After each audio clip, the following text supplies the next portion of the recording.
Thank you, Ambassador Johar, for inviting me.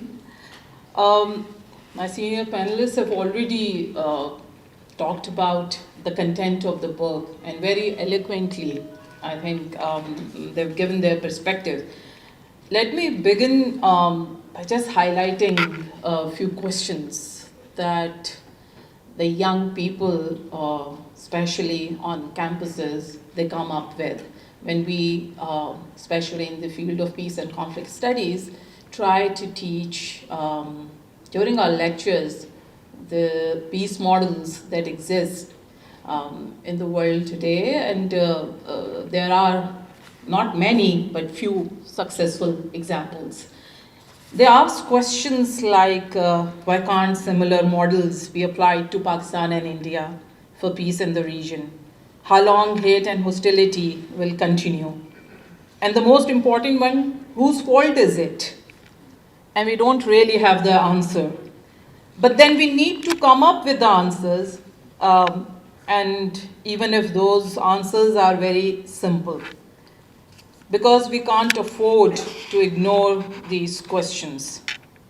And especially when we don't really have a choice. Do we have a choice other than desiring and working for peace?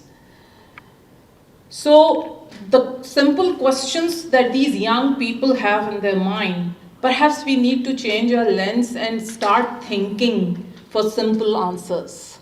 Instead of really looking into complicated, complex processes to resolve the issue in the region, why not just start focusing on very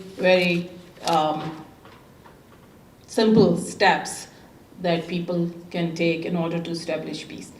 Now, what are those steps? I was thinking of first, talking about them in the end, but I think it's important after listening to all my seniors here.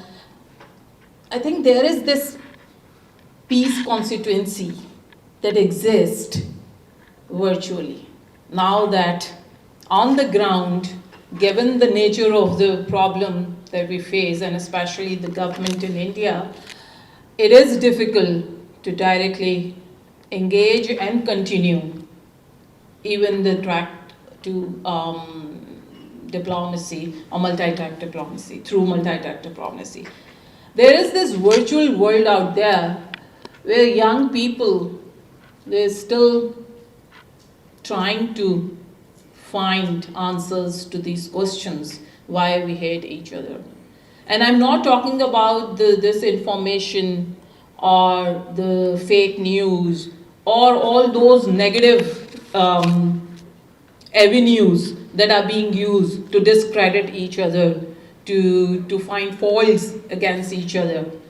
But there are people who are even innocent, but innocently trying to find solution. We need to invest in that. We need to identify and see if there are avenues where at least dialogue and discussion can continue to remove misunderstanding for the future generation, because these people have not seen anything except that there are issues, problems, and then direct actions against each other and the wars. So if it's the generation that we have now, we are teaching them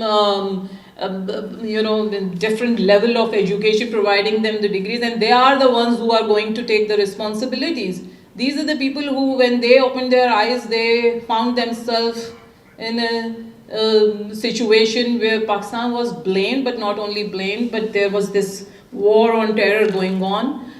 And since then, they have seen not just inside Pakistan, but outside Pakistan and all over there. So they are the people, they are the young people who have only seen violence in one form or other, whether it is domestic or outside. We need to really see how to take care of that generation, because they are the ones who are going to really take the responsibility.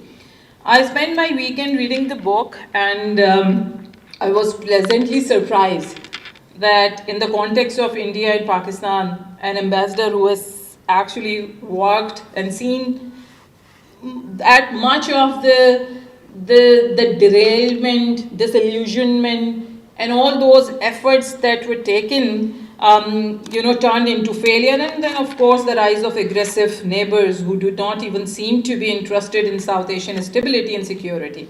Yet Ambassador Azaz is not letting the hope go away, and he has an optimistic view that sanity will prevail. The positive approach is present throughout the book with realistic perspective. It is written with the intention of getting to solution for the young Pakistanis and Indians and South Asians in general. The book presents, and I think this is how I see it, is a story of two neighbors who are, despite being geographically contiguous, they are now hermetically distant. And I was just wondering, the title, Pakistan-India Relations, a Fractured Past and Uncertain Future, what adjective you would have used if you had to add present in the title? Of course, the present is chaotic, dangerous, and it's all about trust deficit. Yet I think I found the answer in your words when you say that there is a fragile space exists that can lead to peace. So this is the present. Although it is fragile, but it is still there. There is some space. The book provides an in-depth analysis of India's strategic dilemma, of course, and especially after May confrontation, while asserting military strength for its domestic consumption, as well as its image of being a rising power. The risk of full-scale escalation due to its short-sighted emotionalization of foreign policy has undermined its broader objective of regional influence and global standing. Though there are some sane voices in India who have been indicating the consequences of such adventurism, it seems that the Modi government is still not fully grasping the flaws in its approach in dealing with the neighboring countries, especially with Pakistan. And the dichotomy in Indian policy is, while it asserts on bilateralism with Pakistan, but it invites the international community to intervene and support India's Pakistan bashing on terrorism issue.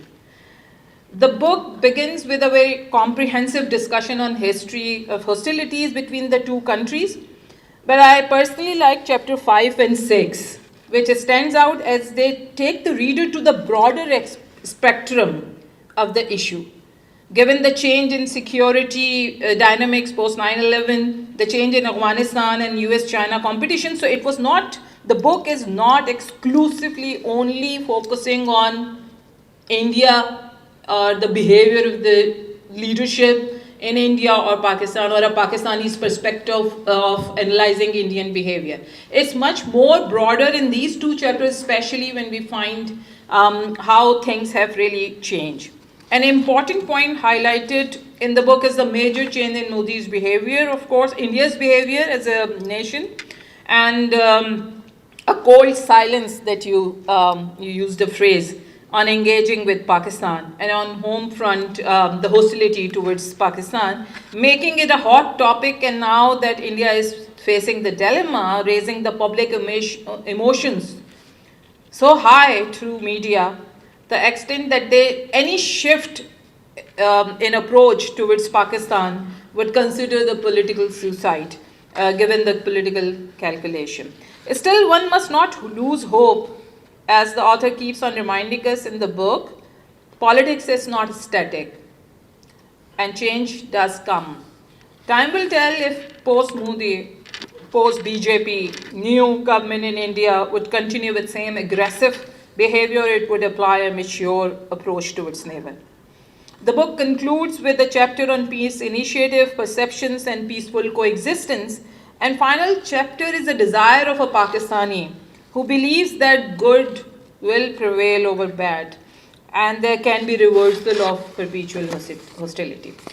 Now, academically speaking, in peace and conflict studies, we talk about conflict analysis process.